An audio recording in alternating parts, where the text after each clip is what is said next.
Have you ever come home from a dinner or a meeting or just an ordinary day at work and you walk through your front door and you feel this wave of exhaustion just completely hit you to the point to where you feel like you could literally cry. You're not physically sick. You didn't run a marathon, but your brain feels like it's completely short circuiting at that point. You find yourself sitting in your car for about 20 minutes because walking inside feels like it's way too many steps. Or you get inside, you drop your keys on the counter and collapse onto the couch in complete silence, unable to speak to your partner, your family, unable to figure out what to cook for dinner. You're completely frozen. That invisible mental war zone that you just survived is called the masking hangover. And if you have ADHD, there is a reason for all of this. So let's talk about it. This is Wild Focus.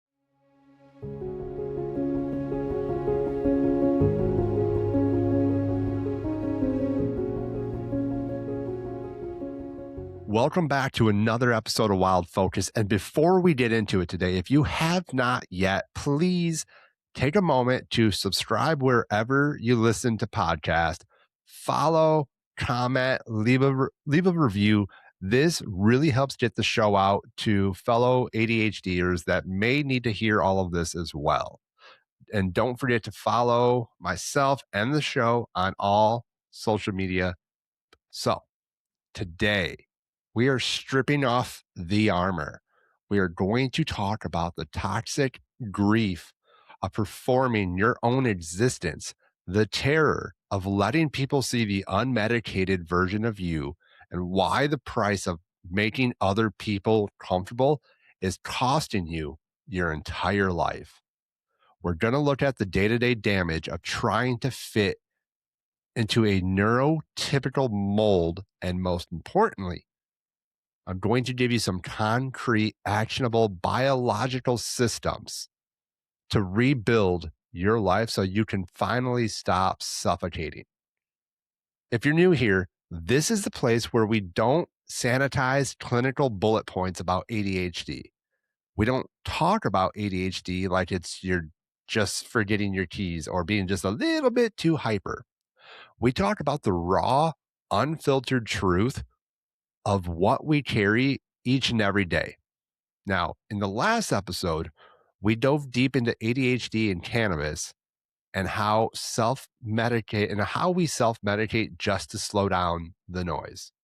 Today, we are attacking the root cause of why that noise gets so loud in the first place. And that's camouflaging. So let's start with some facts, because if you're like me, your inner critique tells you that you're just lazy, dramatic, or antisocial.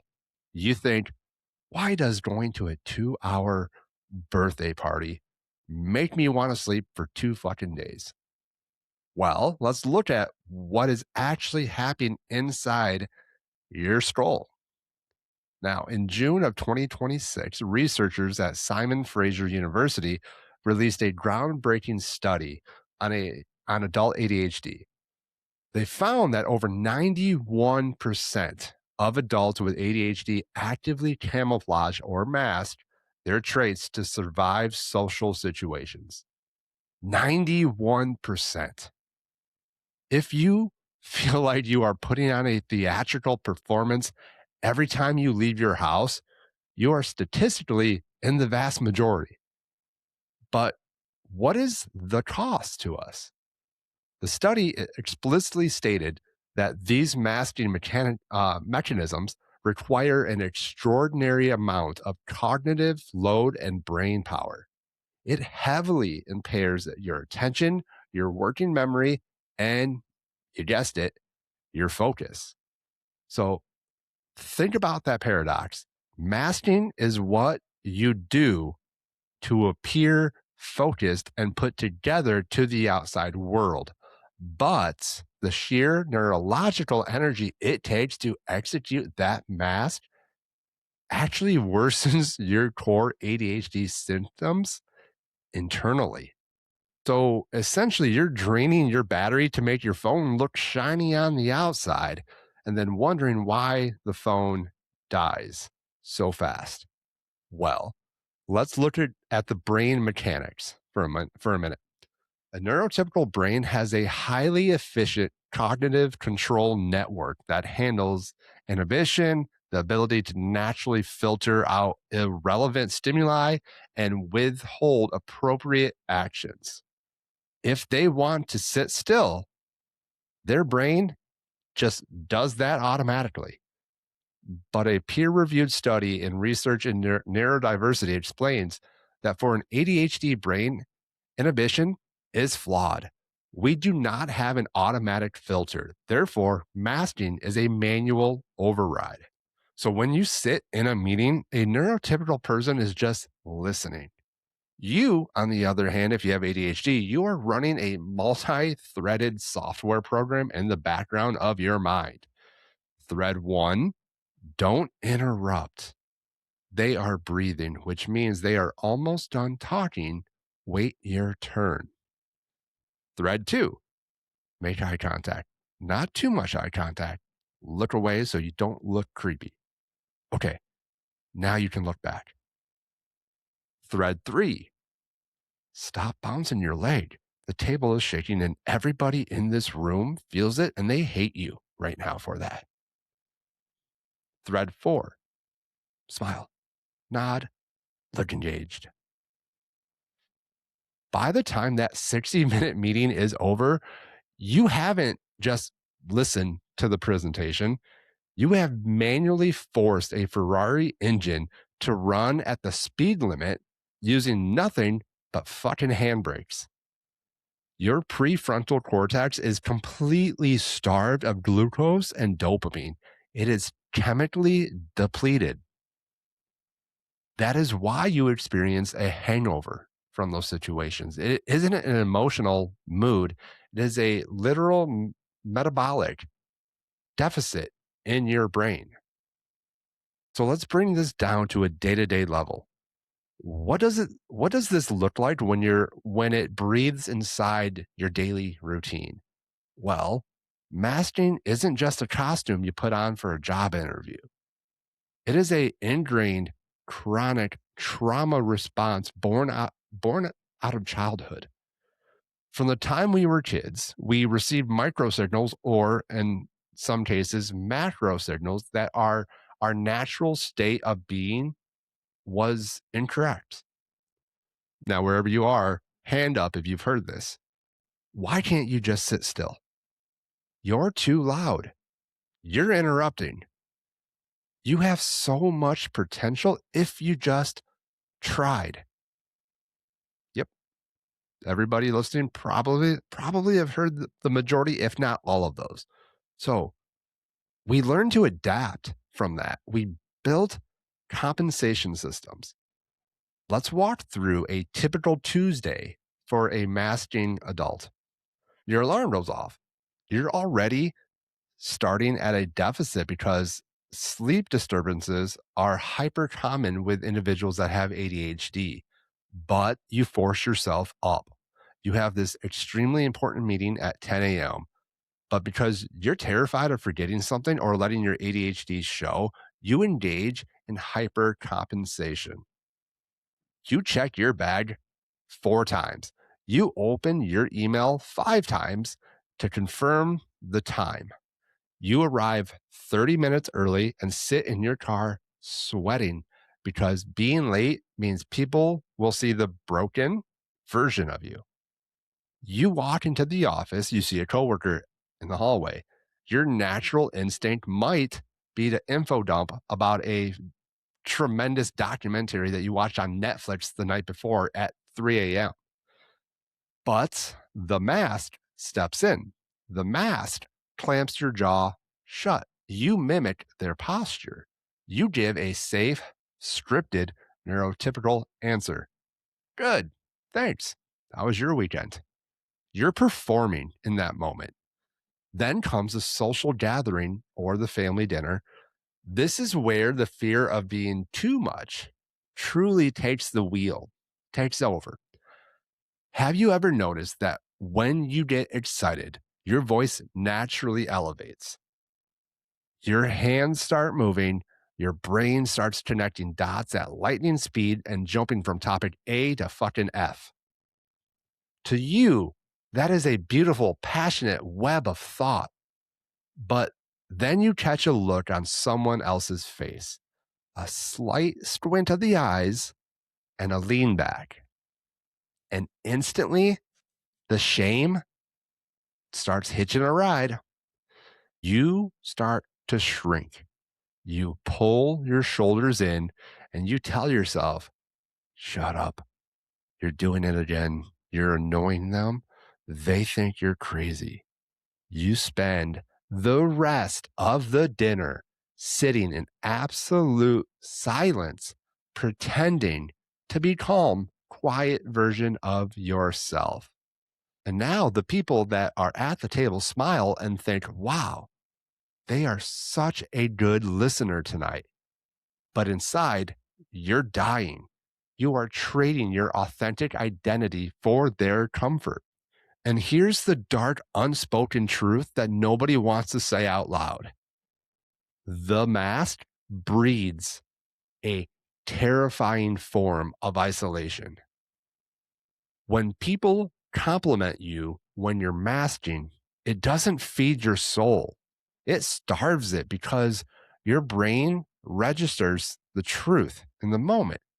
They don't love me, they love the character that I'm playing. And if I stop playing this character, they're going to leave. Man, so how do we fix this? How do we educate ourselves to stop feeling this way? Well, the first step is that we have to look at the emotional pathology. So masking creates a massive barrier to self-acceptance because it leaves you trapped in a state of chronic self-stigma. You look at your need to decompress as a moral failing. You think, I am a bad partner because I can't talk to my spouse right when I get home. Or I am broken because I just need a silent, dark room. Well, step one of the education is recognizing that your need for recovery is a biological mandate, not a fucking personality flaw. Take that in, understand it, and let's move towards acceptance of it. Now, let's look at it this way. If a diabetic takes insulin, we don't call it masking, we call it managing a clinical condition. If a runner collapses at the end of a marathon, we don't tell them that they're being lazy. We recognize that their muscles are just depleted of the chemicals that it needs to keep going.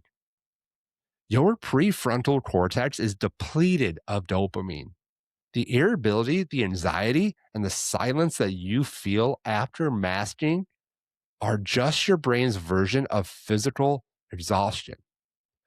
So, to heal this, we have to separate your value as a human from your neurological output.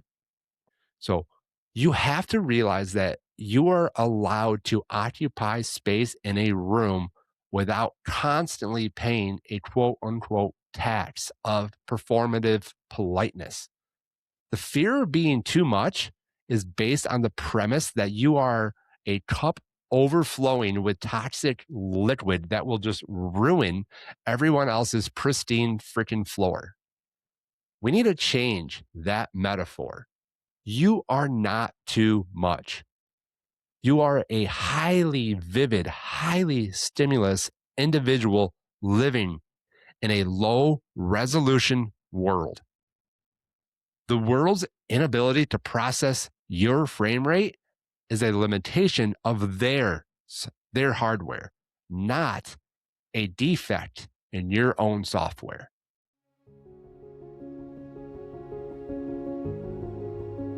I want to take a quick second to pause and to talk about my company, Weekend Wild. It's an outdoor lifestyle brand built around one idea: spend less time on your screens and more time outside.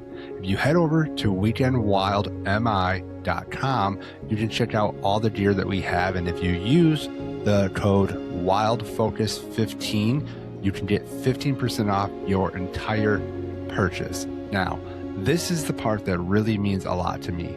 10% of all sales goes to supporting the DNR Stepping Stones program, which is a nonprofit that is dedicated to helping individuals and families gain access to the outdoors. So if you want to support the podcast along with the DNR Stepping Stones program, please go to weekendwildmi.com today and use that code WILDFOCUS15. Unmasking does not mean walking into the office tomorrow, throwing the papers in the air and screaming whatever comes to your mind. Entertaining? Hell yes. Absolutely. Should we do it? No. That is not realistic. Masking can be an adaptive tool when used intentionally to navigate specific professional milestones. So the problem isn't that you have a mask. The problem is that the mask has you. You have lost the ability to take it off because you're terrified of what is underneath. The goal of education here is to transition from unconscious defensive masking to conscious intentional boundary management. So what I mean by that is that since we have ADHD, that means we need to build our own systems. So let's do that right now. If you're going to live with this ADHD brain, we need practical, tactical structures that protect our peace without alienating our support networks. So here are 4 mechanical systems you can implement starting today. System 1, the scheduled decompression window. So most ADHDers mask all day long at work, walk straight into their homes in an attempt to immediately step into the role of parent or partner and completely blow up out of the sheer sensory overload. So the system is this: you must create an explicit communicated transition protocol. When you come home, do not immediately engage. You establish a 20-minute zero input window. Now, how this works is you tell your partner, your kids, or your roommates, I love you, but my brain is at capacity right now. And I need 20 minutes of silence to kind of reset my sensory system so I can give you the best version of me. And then you go into a room, turn off the lights if you need to, put on noise canceling headphones, whatever you need, and do absolutely nothing. No scrolling on social media, because that triggers more dopamine fragmentation.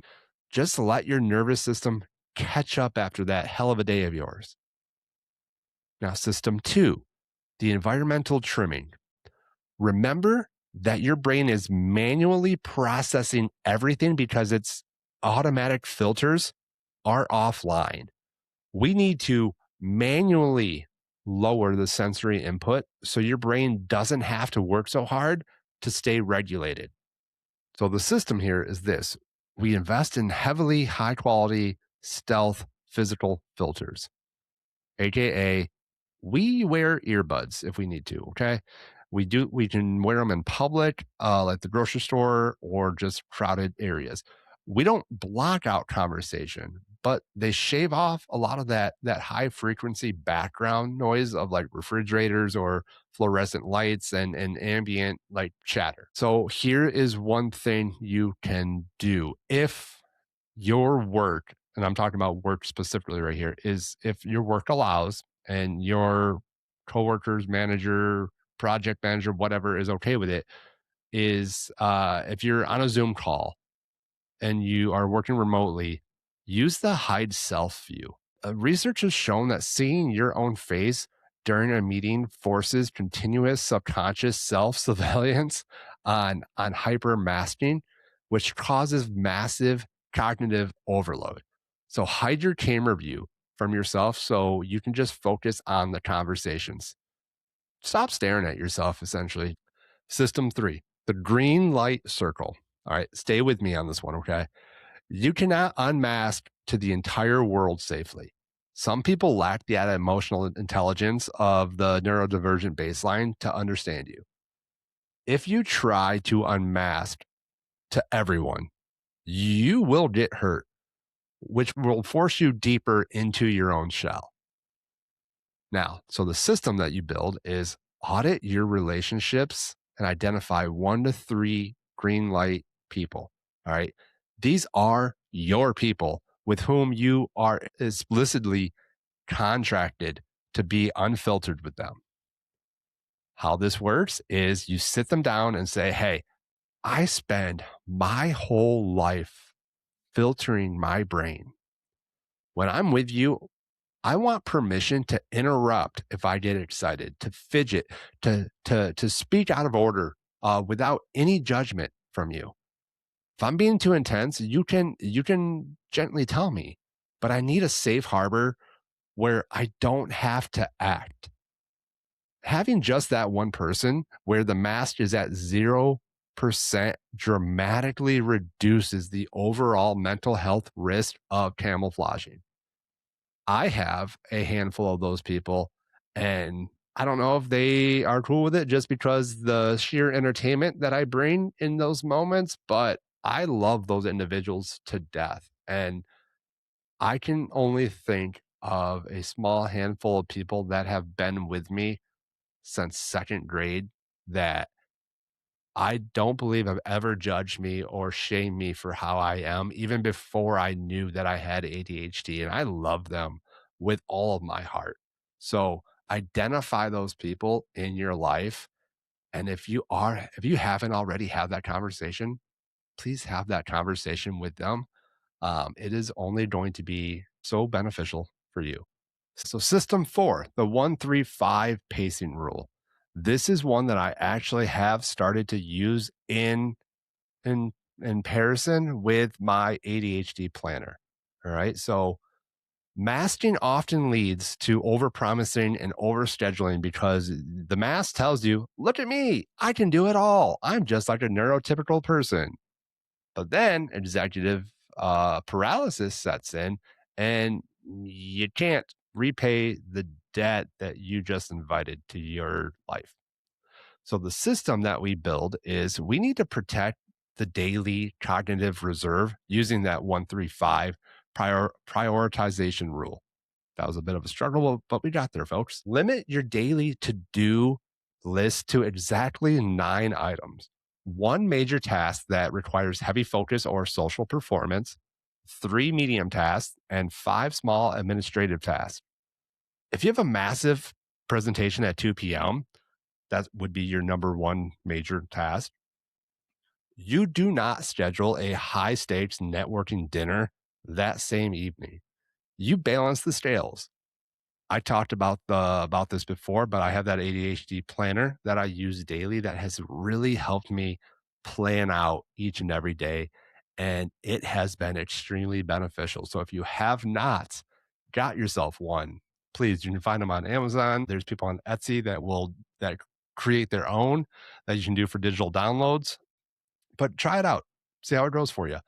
Like I said, it's worked pretty well for me. I have felt better pretty much daily while I'm using the planner.